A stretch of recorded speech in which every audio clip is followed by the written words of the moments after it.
This episode is rated M for mature audiences. The views and opinions expressed on this show are those of the speaker and do not necessarily reflect those of the PFC Entertainment Network or any of the affiliates that make this show possible.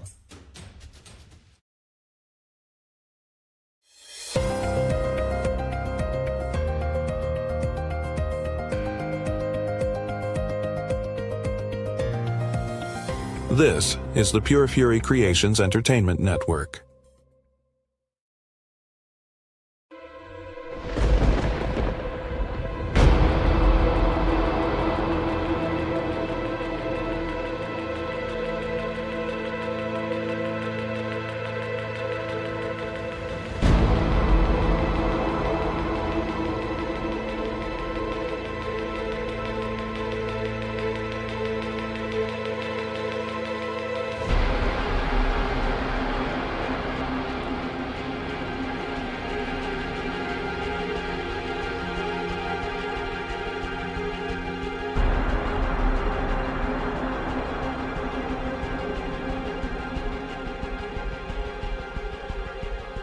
This is Creepy Soup on the PFC Entertainment Network. Hello. This live stream thing that pops up really gets you every time. every time. And for all I know, we are live on Riverside. I don't know. But welcome to episode 154 of Creepy Soup on the PFC Entertainment Network. I am Jill. And I am Judi. And it is a Friday. We are tired. We are all of the things. Other than tired and having a headache, how are you? Fine. I had a headache and then I made coffee. That you never fucking finish. Shut up. Mind your business. It's Friday. This is one of our weeks where we're working. Today, which means Sunday I ain't doing shit. For anyone, with anyone. Nope, nothing. It's fine, I don't want to fucking spend time with you either. I am going to be sitting all day and enjoying the 8 hours I have. Anyway, that being said, so we're gonna jump right into merch, so I don't forget at the end. If you want all things PFC Entertainment Network, that's pfcstore.printify.me. If you would like our stuff. Oh, where's your beanie? Oh, yeah. We got our beanies. Mine's in another room. I'm not leaving. She had hers on the other day. She looks so fucking cute. And I know with the... right now. Well, Mom, I put it on, not looking at myself. But it's really cute. The quality of the hat itself is really good. It's thick. It's so comfy. It's going to be nice for the warm, and the logo is embroidered on there. It's very, very nice. So if you were planning on getting any of the beanies that is offered on at pfcfall2025.printify.me, this is the beanie. High quality, not bad for the price. In fact, I think it's well worth the price. I got one for her. Her again with the color of the screen. I know it's really hard to tell. Mine is a beautiful royal blue. It's a royal with blue. Purple and white embroidery. And mine is a dark gray, and it's probably about the color of my shirt. Maybe a touch darker. And this is probably the first time I've been a little excited for some cool... I don't like cold. I like fall activities. I don't like fall temperatures. Same. I like the very beginning. Yeah, the very beginning when it's still warm. When the leaves are starting to change and it's not wet. Right. For me, it's and I believe I've said this before. It's because I've had that back surgery. So when I get cold and I shiver, my back just locks the fuck up and it hurts. I'm really hoping the kids don't want to go out trick or treating this year. I hope they want to stay inside and watch movies. And I will get them each their own big ass $10 bag of fucking candy because I'm not trying to go out. Hell no. So, but yeah, I love fall activities. there's a couple activities coming up that I'm hoping there's warm weather, but if not, I know I've got a really fucking cool hat to wear. Plus, it's great advertisement. Absolutely. So, okay. So, pfcstore.printify.me PFC fall 2025.printify. See, your head's small like mine. .me. I just squirreled right there. I'm so sorry. It's in my eyeball. I squirreled right there so bad.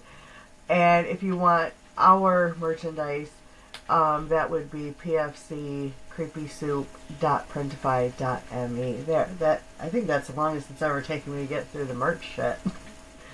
But I did want to point out that the beanies are, and I think this is high enough where if you wanted to fold that a little more to make it a little bigger for you, you probably could. I don't want to make it. Well, yeah, I don't either. Like, I have these, my headphones that I wear for, recording with our boss. Yeah, recording with the boss on this day in the 80s. These are child headphones on the smallest setting. It's okay. I'm the same. Yeah, so I have a fucking tiny head. Big mouth, tiny head. Why is my futon so fucking noisy? It's a fucking futon. So I did have a little bit of true crime, an update. Not on a story we have done, but it was big news earlier in the summer. And that was the piece of shit that murdered his 3 daughters and left their bodies, I believe, in the truck his truck. And his daughters were 9-year-old Peyton, 8-year-old Evelyn, and 5-year-old Olivia. In his truck, they found the bodies of all 3 at a campground outside of Leavenworth, Washington. Remains have been found that they have not positively been identified as his, but all the preliminary stuff points to him. So, he's dead. And his remains have been found. And I don't know what it is. I thought maybe if I went slow you could see. Nope, you can't. Sorry. Didn't mean to blind you with that. But the 3 daughters are super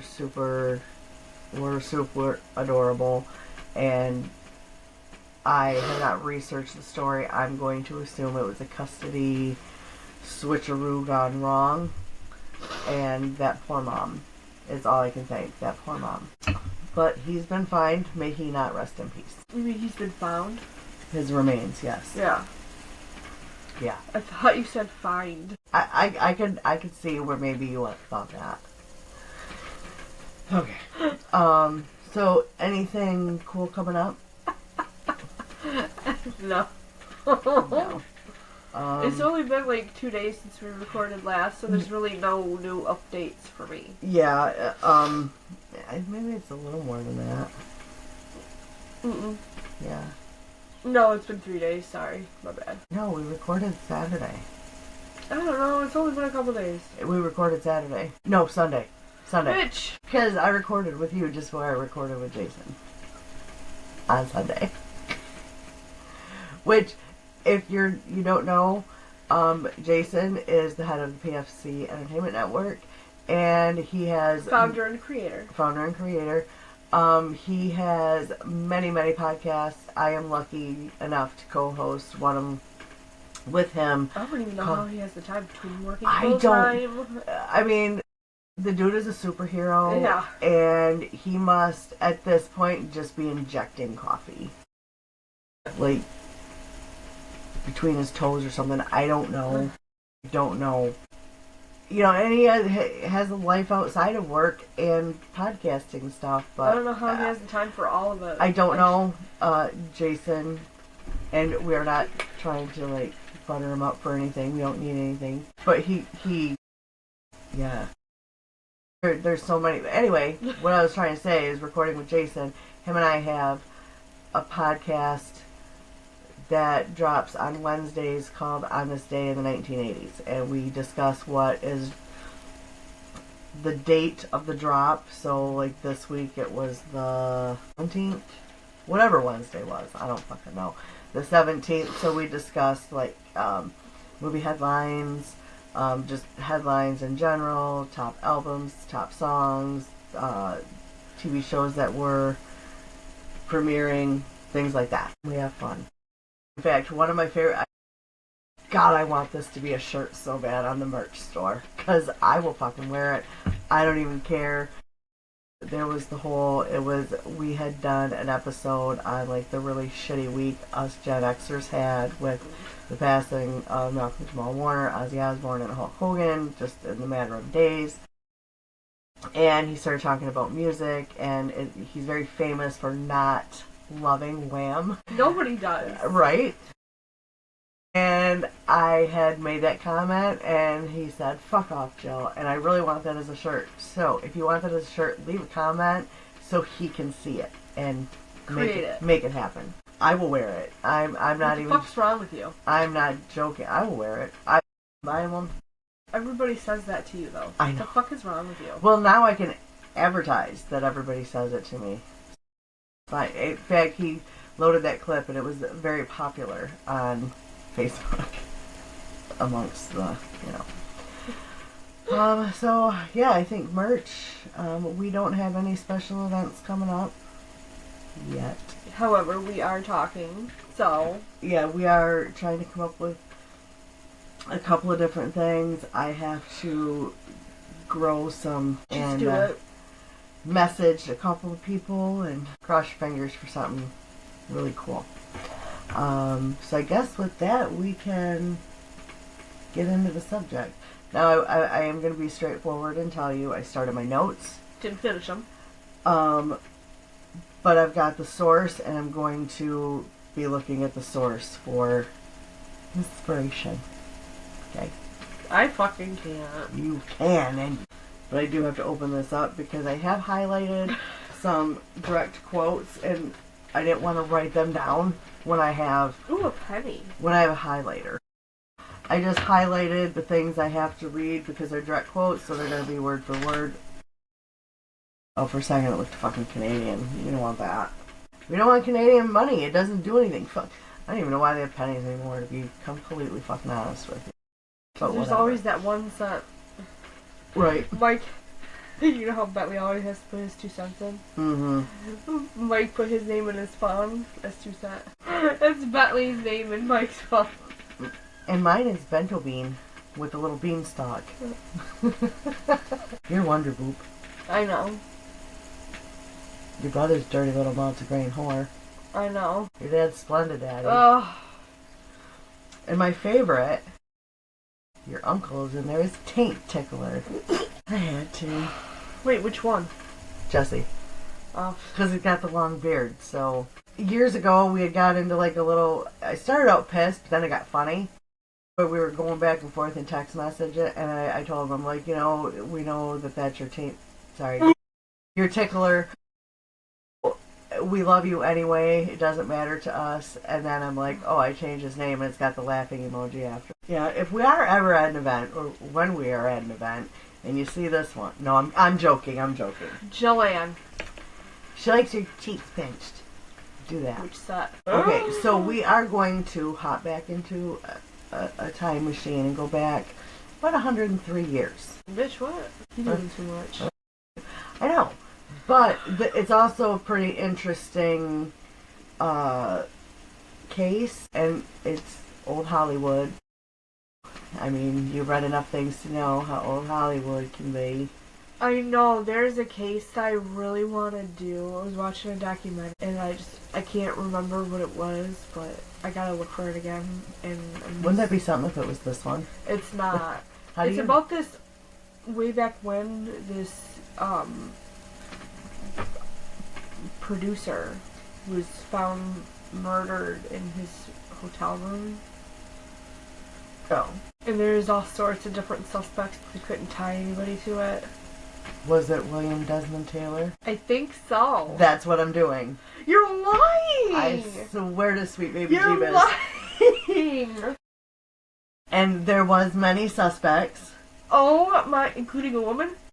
Including a couple women. In fact, it almost looks like most of the main suspects were women. It may have been a playoff.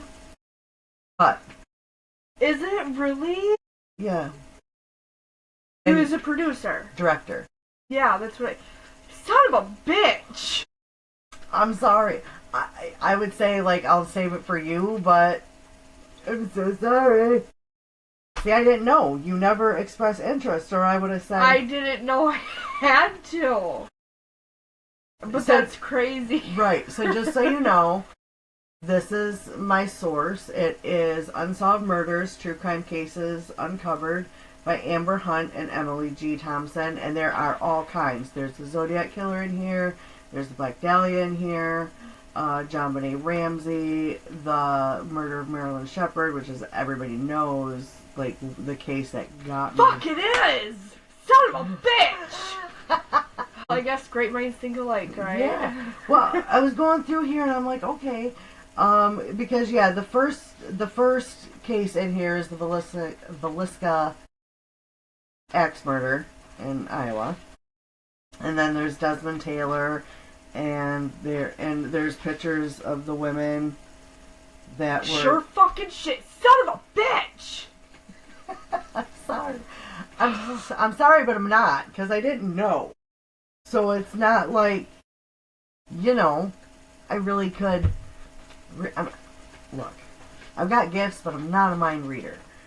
So, but yeah, another one that's in here that I want to do is the Hinterkai Feck murders.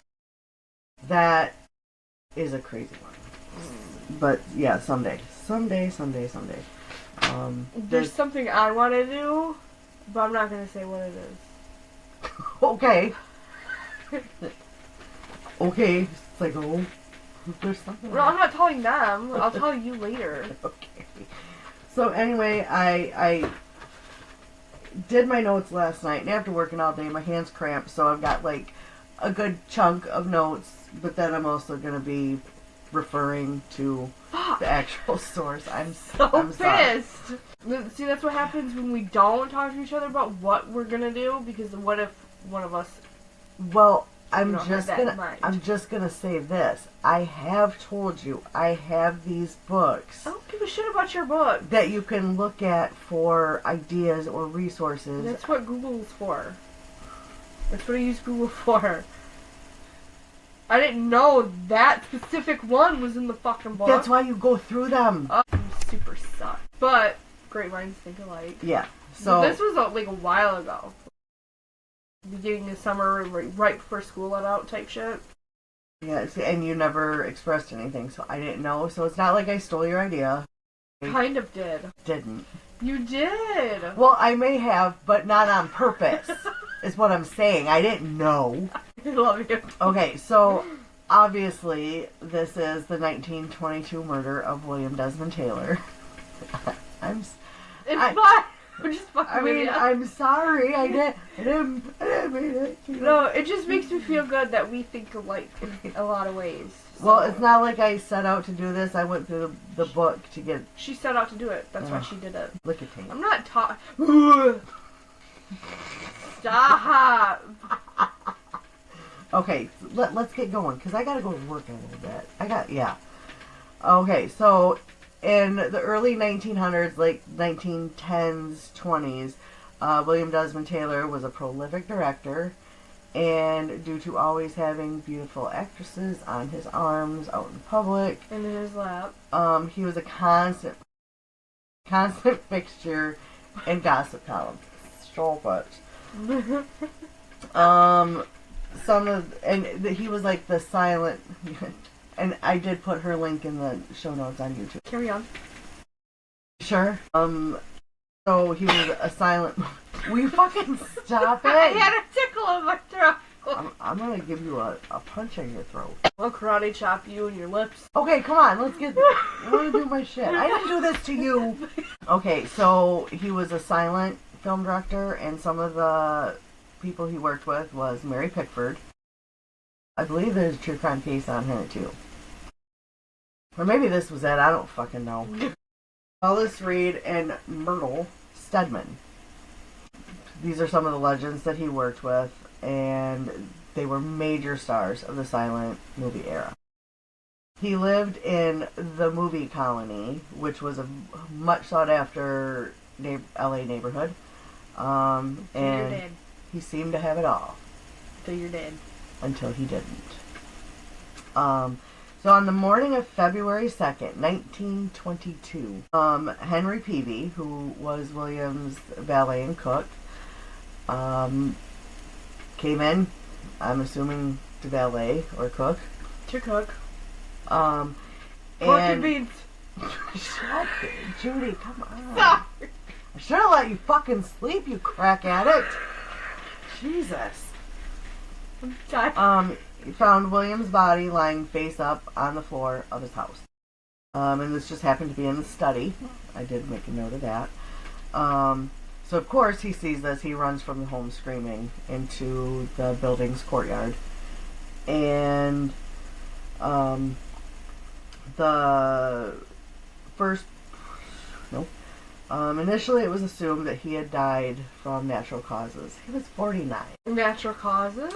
Yeah. Maybe that was the life expectancy back then. I mean, they did have a lower life expectancy, and I think it went up. I think it's going back down personally, but I don't know. So actor Douglas MacLean, which was a neighbor of his, rushed out to the courtyard where the valet, which we'll be talking about him a little bit more. Not a lot. Well, Just a little bit. a little bit. And he heard the cries. MacLean recalls, and this is a direct quote, he was lying flat on his back, his feet separated a little, his hands at his side, perfectly flat on his back. I said to Mrs. MacLean later on, he looked like a dummy. He looked just like a dummy in a department store, so perfect and immaculate, which is kind of a weird way to describe a dead body. But there's a lot of people that say they find beauty in death. So maybe that was, like... I mean, yeah, in a way. But also you gotta think, like, if it was, like, within I think what they said when I watched the documentary, it was, like, within a couple hours of him dying. So there's usually they still have their color. Rigor wouldn't really be setting in quite yet. Yeah. Well, a lot of that, too, depending on how long he's laying there, is validity, which is, morning. Where the blood, like, all rushes to... Yeah, that's what it is. I thought so, but my brain was like, no, you're wrong. Words are hard. Words are hard. The president of Famous Players Lasky, movie mogul. So apparently this was one of the first calls made, was to this movie mogul, Adolf Zucker. It's, yeah. So he wanted to, like, any possible scandals that may be associated with natural causes. I get that, but because at this time, I don't know if it was in the documentary, like, at the time of his death, and I do, this is also an interesting case that maybe someday I would like to cover, but the rape and murder of, I believe her name was Virginia Rappe, and Fatty Arbuckle had went on trial for the rape and murder. Not so pretty details. Objects were used. Not pretty. So this Adolf sends employees to William's home to get rid of any compromising material, such as bootleg liquor. Yeah, because I think somebody even stole, like, a script that was being worked on. Yeah, well, that doesn't go... I mean, maybe it does, I don't know. But this is more... Like, this information is more on, like, the suspects and why they are a viable suspect. Yeah, I know, but I was just saying, like, when you said that he was sending people into... Oh, yeah, I'm sure they took a lot of shit that... Somebody he sent in there took a script, I believe. I wouldn't doubt it. From the documentary. I wouldn't doubt that. Because, you know, Hollywood being shifty isn't just a now thing. I believe they've always been a little... Yeah. A little... It's been a... It's now and forever thing. And they also ordered Henry Peavy, which was, again, his valet and cook, to clean up the scene. So once police arrived and they turned William over, they found he was lying in a pool of blood. So I don't know, maybe it wasn't a well-lit room. I don't know. With a bullet in his back. So obviously, not natural causes. The gun had probably been fired by someone just over 5 foot. Where were you on February 2nd? Bitch, I'm under 5 foot. No, you're not. I'm 5'1.5". Possibly. Okay, so according to the angle of the wound, they believe that the person was about 5 foot and possibly embracing him. Yeah, that's what the doc said. And they ruled out robbery as a motive because he had $78 in his wallet. You should Google. I know you're itching to touch your phone. What $78 would be? Like 10? What? Sorry. I give the economy too much credit. It's like $2. Because everybody wants to nickel and dime everything. Yeah.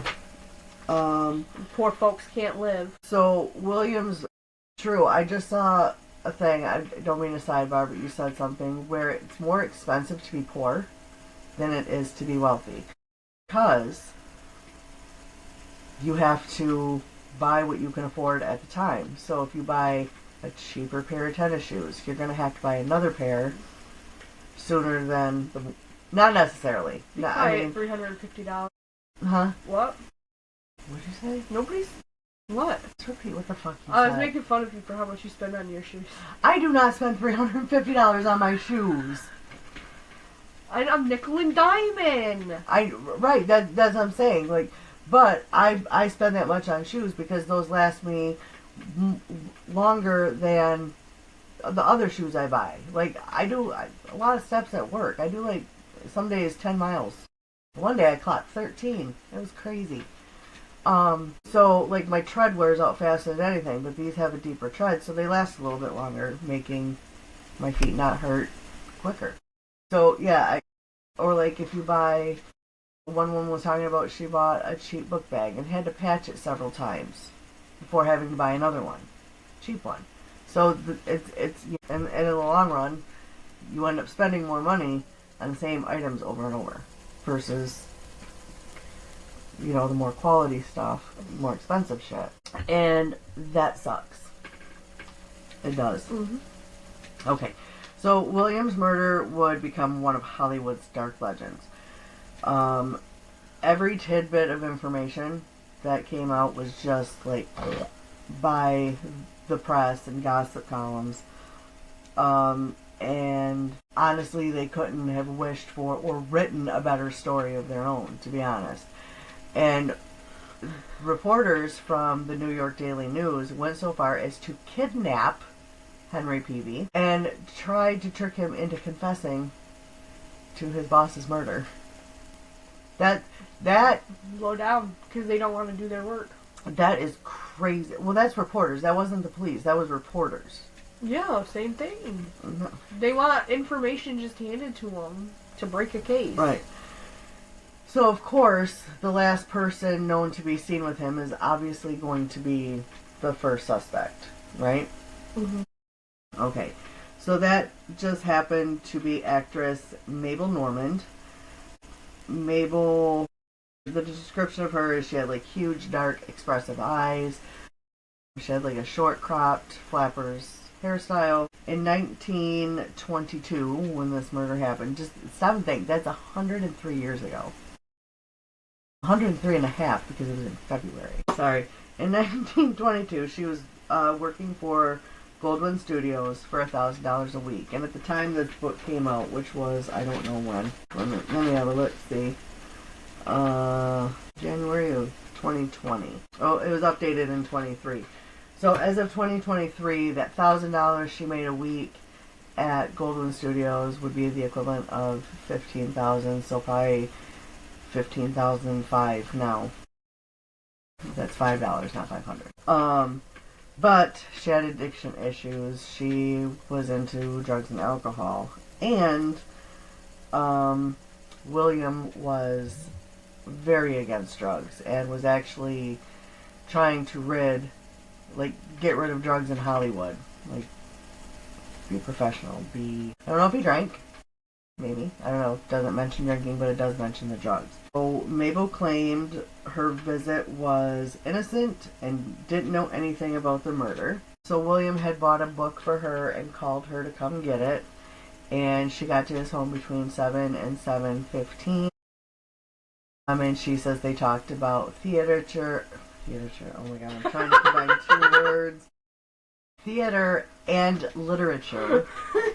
And she stayed about a half an hour and stop it. How'd you say it? Fuck off, that's how I said it. Say it again. No. Say it again. Can I get through my story? Just one more time. No. After about a half an hour, he walked her to their car, and they said goodbye. And the direct quote from her is, "Please tell the public that I know nothing about this terrible happening, and that Mr. Taylor and I did not quarrel." So... Was that code for coitus? Maybe. I mean, because it seems like I said in the beginning, he may have been a little bit of a player, which we will be finding that out in a little bit. So after she was dismissed as a suspect after repeated questioning. So I would assume her story never changed? No. But in his belongings, there was a locket with a picture of Mabel, and it was inscribed, "To my dearest," with his stuff. There's some other things found with his stuff too. Yeah. So in 1930, so 8 years after this happens, Mary Peavy gives an interview where he says she was the killer. This is never substantiated by anybody. It is an allegation. That's it. She was cleared. In 1990, so we're jumping ahead a little bit before we go back, another theory kind of threw its ring into the hat by the way of author Robert Gyro. Suspects that William was trying to help Mabel kick her cocaine addiction and pissed off her dealers, and they him to get revenge for probably losing a pretty good customer. It's going to be what I suspect. And maybe that was why she had big expressive eyes. Yeah, they wouldn't just shoot him in the back.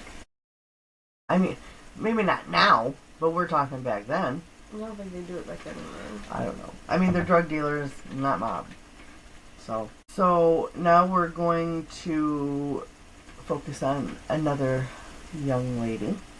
And this name is a tongue twister. I dare you to say it. Mary Minor. Mary Miles Minter. Say it. Fast. Do it. Mary Miles Minter. Okay, whatever. He thought about it too long. So he had directed her, he'd worked with her, and one of those roles was in Anne of Green Gables. Like, it was a silent film. It wasn't like the newer one where people have dialogue. And she played the title role. And she was basically molded to be the new Mary Pickford, younger. And some more items that were found among William's things were love letters from Mary. And hold on, there'd be a quote. The notes were written in a silly code known to thousands of youngsters. Well, one read, "I'd put on something soft and flowing. I'd wait to find two strong arms and two dear lips pressed on mine in a long, sweet kiss. First of all, do not kiss me with morning breath. No. Don't do it. Don't do it." So this obviously implies that they were closer than even his closest friends, anybody knew. Her mother downplayed these letters, saying that her daughter loved William like a child would love their father, but Mary referred to William as the love of her life. There's another quote. I loved him deeply, with all the admiration and respect a young girl gives to a man with his poise and culture. So, of course, reporters just eat at this information. And, like, in the history of journalism, people are given names, like Elizabeth Short, the Black Dahlia, because she wore one in her hair. You know, even as recent as, like, the Amanda Knox case, they called her Foxy Knoxy. Journalists come up with these stupid names, so they called her both a virginal and a temptress, I guess. Maybe she misunderstood William's kindness or as something more. Mary claimed the two were engaged, but nobody ever backed this claim up. And this is where my notes end, and I will be referring to this. So, in his home, there was also a pink nightgown with her initials on it. But this was discredited. Words are hard. Words are hard. Of course, there was rumors that William was either gay or bisexual. One story that was in the New York Daily News, who to me, once they kidnap someone and try to force a confession, they've lost all credibility with me. So take this one with a grain of salt. They reported that William engaged in unmanly rituals, that's in quotes, as part of an opium cult. Right. Yeah. Charles Hyam wrote a book in 2004 called Murder in Hollywood, Solving a Silent Screen Mystery, and basically said that George James Hopkins, who apparently went on to have a stellar career. I've never heard of him, but that don't mean really anything. He was an art director, so I don't know. But that he was in a relationship with William when he was killed. Again, this is coming from, to me, an uncredible source. But maybe it was.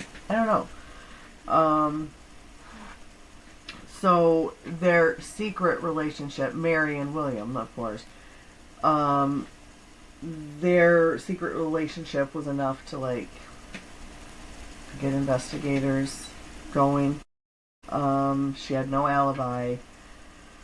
Police believed 3 long blonde hairs that were found were hers, and they were on his jacket.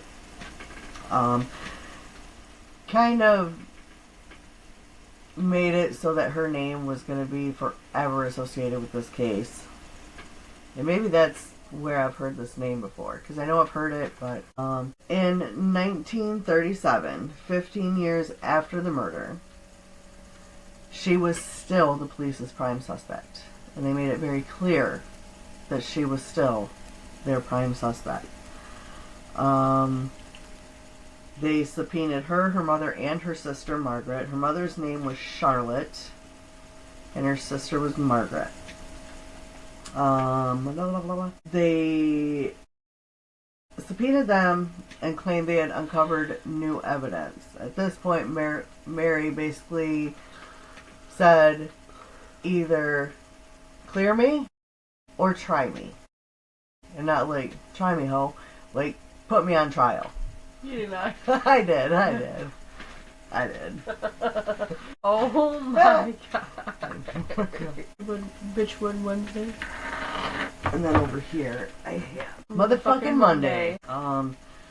So Charles Hyam had suggested that because of William's many affairs with other men and women, supposedly, that Mary was very jealous. And on the night of the murder, she just happened to go to his home. Well, this is not factual. This is what the author of that book in 2004 suggests.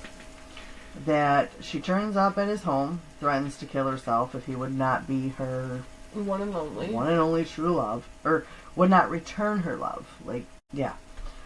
He calmed her down, but she was still holding the gun as they embraced, and it went off, killing. So her mother also became a suspect during this time, because she had also been an actress, like a Shakespearean, who had appeared on Broadway in at least one production. And raising her daughters kind of made her career fall to the wayside. And apparently people say that there was like no love lost between Charlotte and William. Charlotte had a secretary who told the district attorney who was on this case that she heard Charlotte tell William, and this is a direct quote, "If I ever see you hanging around my Mary again, I'll blow your goddamn brains out."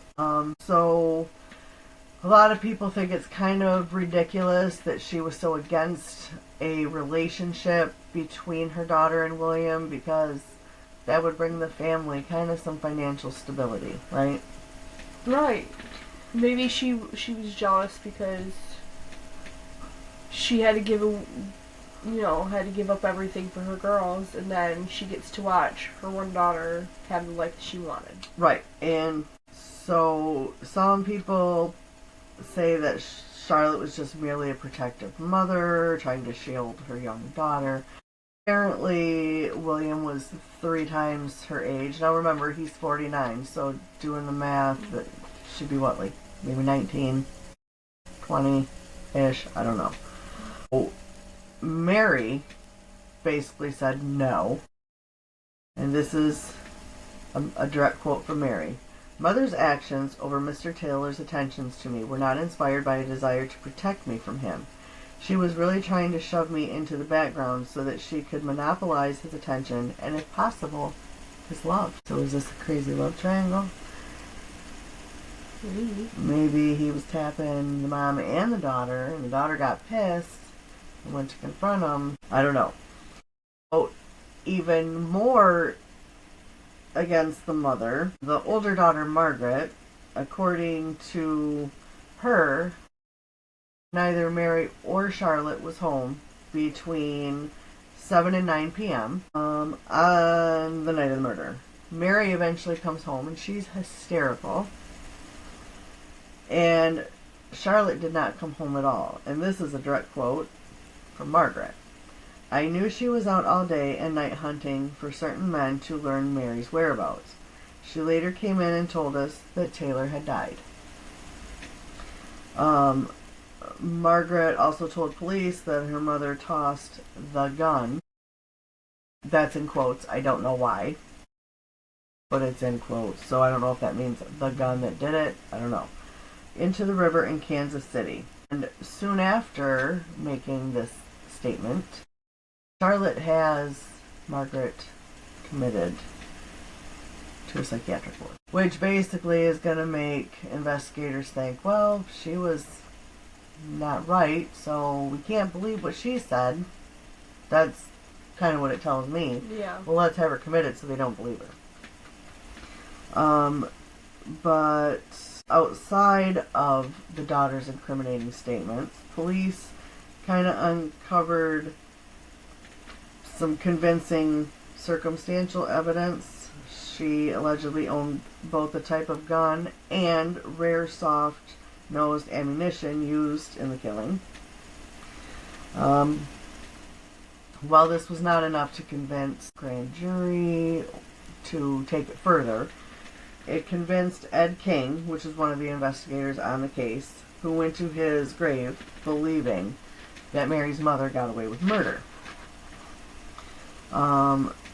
And the list of suspects does not end. And this is kind of where the story gets a little un-Hollywood, I guess. So he was born in, get this, 1872.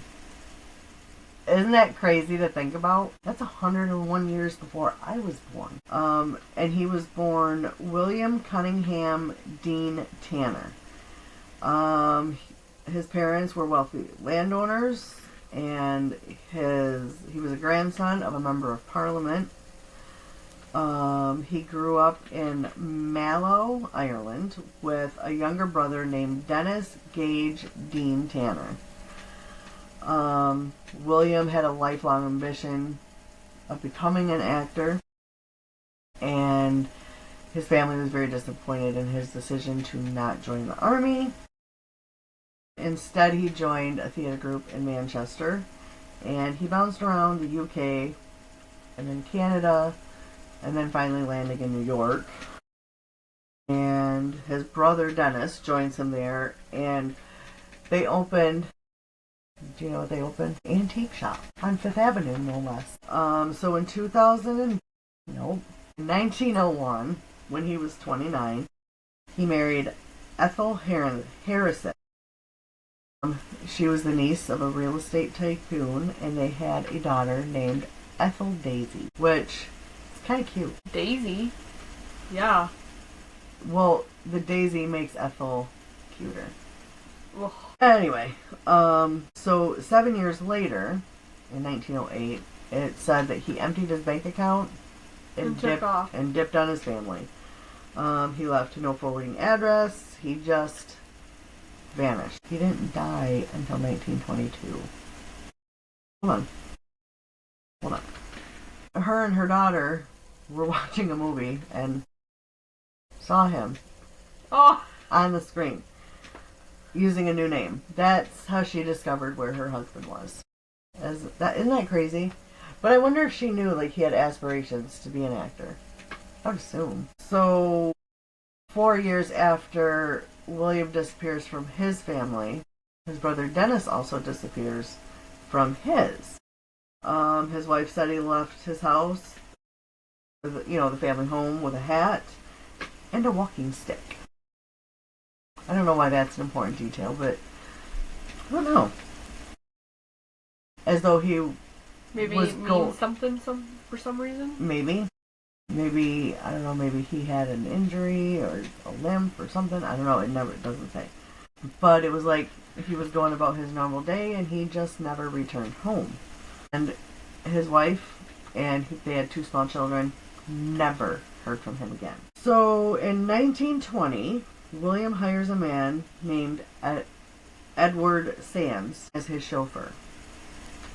A year before the murder, he and Sands had a falling out. Apparently, William accused Edward of stealing from him and threatened to have him arrested. So, of course, he takes off because he doesn't want to be arrested. And he disappeared shortly before the shooting, and police looked for him as a potential suspect. So this is one of the theories. It calls it a convoluted theory. That Dennis had assumed the identity of Edward Sands, and after falling out with William, who was the more successful brother, he shot him. Makes me wonder how tall he was. You mean how short? This theory even made newspapers. And a 1936 Associated Press story says that this valet chauffeur, well, valet would be a chauffeur, would that? Was his brother, and he stole from him and dipped. But Dennis's wife, abandoned wife, I don't know if they ever officially divorced or she declared him dead, what? I don't know. Her name was Ada, though, and she said that they were very much devoted to each other as siblings, and said that she even provided police photos, documents, and handwriting samples, but neither Dennis nor Edward were ever seen again. So that speculation kind of continues. Shortly before he dies, William reconnects with Ethel Daisy.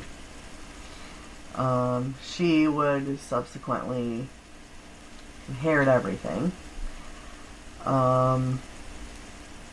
And she later says that his belongings were filled with love letters from Mary Miles Minter.